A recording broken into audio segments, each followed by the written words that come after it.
This is WB6JLA, and I'm demonstrating the Yaesu FL-2100B linear amplifier.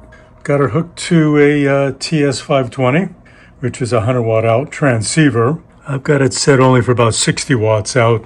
This amp doesn't need any more than 70 or 80 watts to work. And I've got a nice Waters dummy load 1 kW watt meter, so I can show you what's going on. So I've got TS520 tuned up for on 20 meters. And let's watch what happens. So I flip the transmit button, and you can see the power on the watt meter is 500 watts, easy 500 watts. You can see on the meter on the amplifier, and you basically peak the IP. You don't want to go a whole lot in the red, but you can see how the power varies just a little bit as you change the plate and the tune. This is really an optimal setting.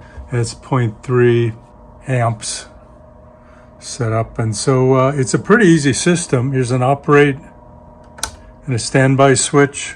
It's got power on, standby, your IP switch, and that's the position we're on, and your SWR forward and reverse, and your calibrate, and your plate, band, and loading, and that's about it. It's super nice amplifier. This one's been totally reworked with lots of upgrades. You can see it in the listings.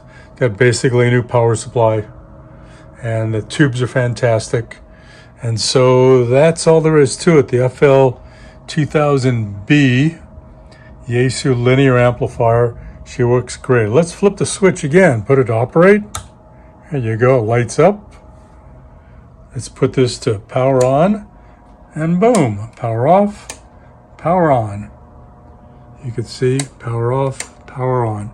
It's WB6JLA signing off.